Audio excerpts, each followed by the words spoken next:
E aí galera do Me Salva, nessa aula a gente vai analisar um circuito RLC série no domínio da frequência. A gente já viu vários circuitos RLC, mas dessa vez a gente vai dar uma esmiuçada justamente nesse aspecto aí da frequência da fonte. Então esse aqui é o nosso circuito RLC. O que a gente sabe sobre ele? A gente sabe que a gente tem uma fonte aqui que vai ter uma tensão V, com um ângulo que a gente vai considerar zero, e uma frequência que vai ser muito importante, que a gente vai chamar de ômega. Esse ômega vai ficar livre por enquanto, a gente vai variar ele e vai ver o que acontece com essa resposta. Aqui a gente tem o nosso resistor, aqui um indutor e aqui um capacitor. Então, primeiro a gente vai pegar essa porção do circuito e vamos ver como é que se comporta a impedância equivalente vista por essa fonte aqui. Então vamos lá, olha só. A gente vai fazer isso com a ajuda desse diagrama aqui que eu desenhei. Então, a gente tem que a impedância do indutor, ZL, ela é igual a JXL, que é igual a JωL. A impedância do capacitor ZC, ela é igual a JXC, que é igual a menos J sobre ômega-C. E a do resistor é igual ao próprio resistor. Então não vou nem escrever aí. Agora eu vou representar nesses eixos aqui essas três impedâncias aí. Então primeiro a do resistor, ela é sempre real. Então tá aqui, ó.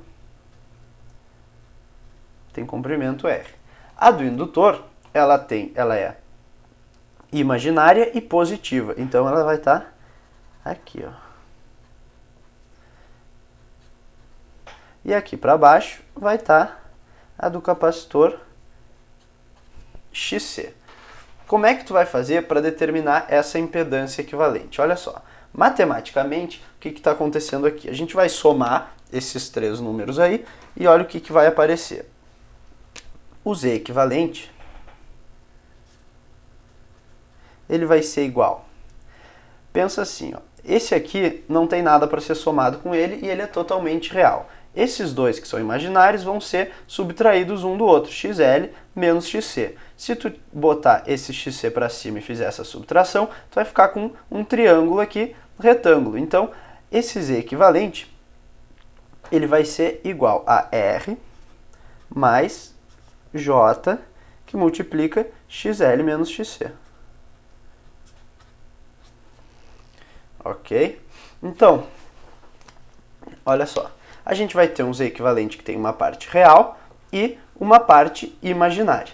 O que vai acontecer com a corrente desse circuito? A corrente I, ela vai ser igual a V sobre esse Z equivalente aqui. Agora, se a gente escrever esse Z equivalente numa terminologia de módulo e fase, a gente vai ter que o I vai ser o V. A gente agora vai supor que o V tem ângulo zero, então vamos deixar ele assim como um número. Aqui embaixo vai ter o módulo de Z equivalente sobre isso aqui no ângulo do Z equivalente, que eu vou chamar de θZ. Isso aqui é a mesma coisa que V sobre o módulo de Z vezes nesse ângulo aqui, ó, menos θZ agora, não é mais θZ, ele estava dividindo, quando tu está dividindo por um número com um ângulo, tu pode passar esse ângulo para cima aqui, só que agora com um sinal negativo. Agora a gente vai analisar os três casos que são possíveis aqui, olha só. A gente tem três casos. Um dos casos vai ser quando o XL é maior que o XC, nesse caso a gente vai ter uma impedância equivalente aqui para cima, ó. Vai estar aqui o triângulo. Já se o XC for maior que o XL, essas duas flechas aqui vão estar para baixo a resultante e a impedância equivalente vai estar nesse quadrante aqui. O terceiro caso é quando o XL é igual ao XC, essas duas partes se cancelam e a gente tem uma impedância totalmente real. Vamos ver o que acontece aí em cada um desses casos. Primeiro a gente vai ver o que acontece no caso indutivo. O que é o caso indutivo?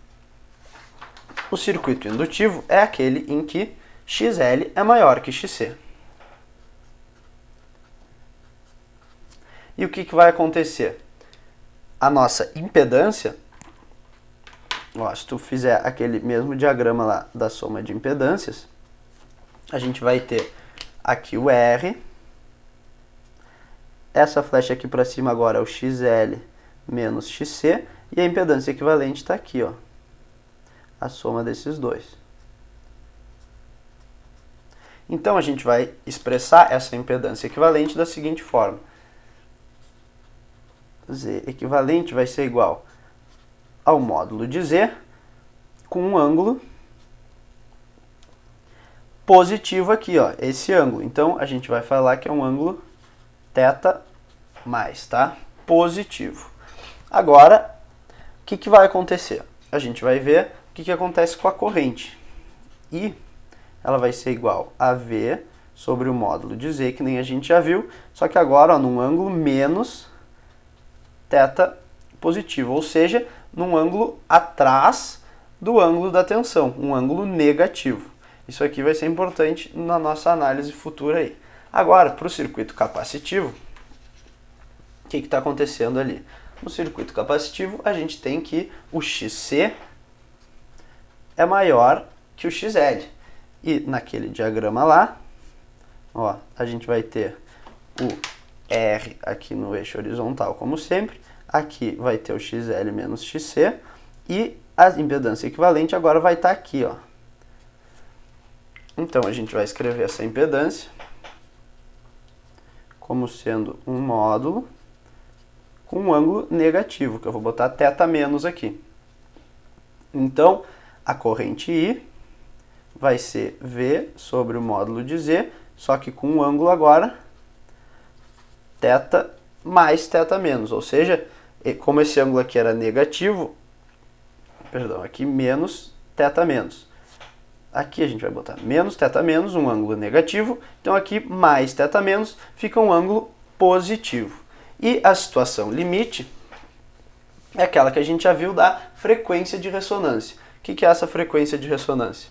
É quando ômega é igual a ômega zero, que é igual a 1 sobre raiz de LC, que nem a gente já viu na aula lá da frequência de ressonância. Nesse caso, o Z equivalente é igual ao R. Então, o I vai ser igual a V sobre R, e o ângulo vai ser 0 graus aí, porque já era 0 graus o ângulo do V. Então, agora vamos ver quando é que em quais casos de frequência que vai acontecer um circuito indutivo ou um circuito capacitivo. Olha só, se tu olhar aqui, nesse nosso diagrama de novo, a gente tem que o XL é igual a ômega L. Então, quanto maior ômega, maior é esse XL. Para o XL ser maior que o XC, então, a gente tem que ter um ômega maior. O contrário ocorre para o XC ser maior que o XL. Quanto menor for o ômega, maior é o XC. Então, para o circuito capacitivo, a gente tem que ter um ômega que seja menor aí. Tendo isso em consideração, a gente vai fazer agora dois desenhos. Um que vai ser um diagrama fasorial e outro que vai ser um diagrama de Bode, aí para tu ver como é que funciona na frequência esse circuito. O diagrama fasorial vai ser o seguinte, ó, a gente tem aqui o eixo real e aqui o eixo imaginário. A gente vai representar aquela tensão V aqui, ó, em cima do eixo real, porque a gente falou que ela tinha ângulo zero. Então aqui está o V. Esse aqui é o V em vermelho. Aqui, ó. V. Agora a gente vai ver o que acontece com a corrente nos casos indutivo, capacitivo e de frequência de ressonância.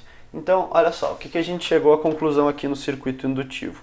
Que aí era um V sobre Z, que é um módulo aí, num ângulo menos θ positivo. Se o θ era positivo, a gente tem aqui um menos, então esse ângulo é negativo, ou seja, a corrente está para trás da frequência, olha só. Então, no circuito indutivo, a gente vai ter a corrente aqui, ó.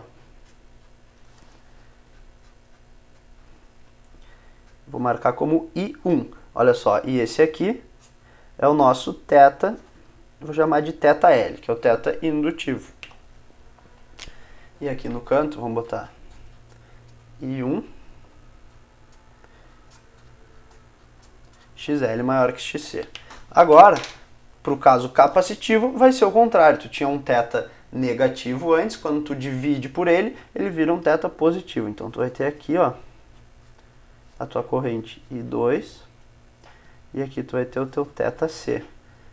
I2 é o caso em que XC é maior que XL. E o terceiro caso é aquele em que a corrente está em fase com a tensão, ou seja, o Z equivalente é puramente resistivo, que é esse caso aqui, ó. I3. O I3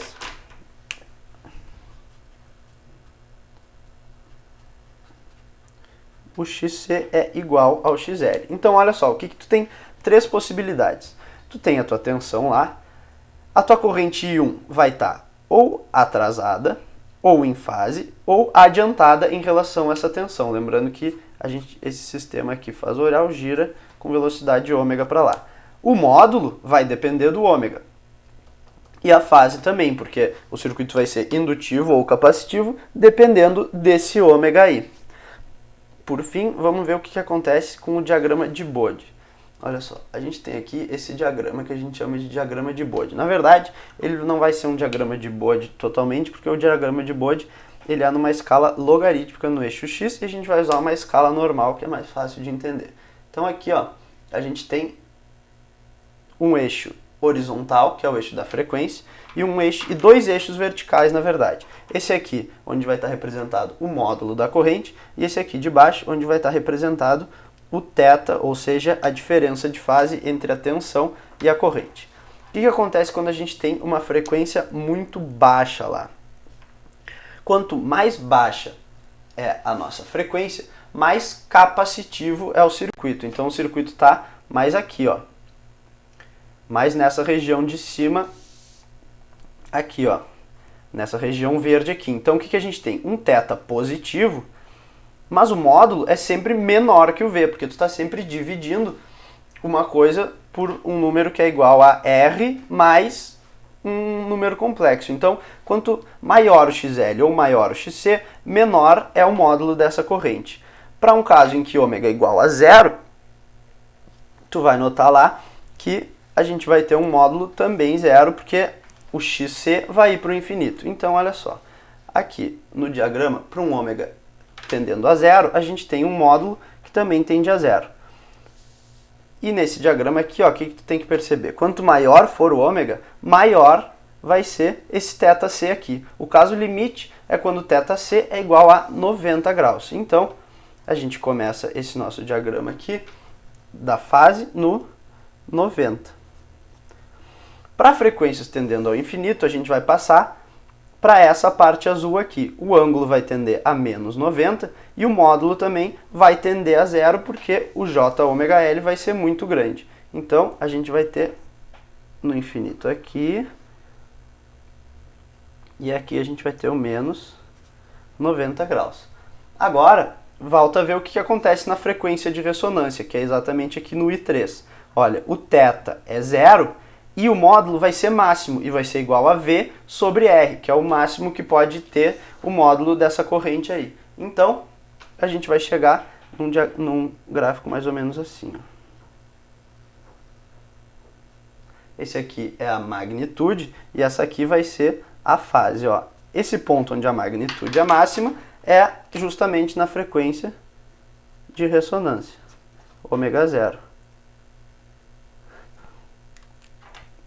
que vai ser quando a fase passa ali nos 0 graus. Então, isso aqui vai ficar dessa forma, olha só.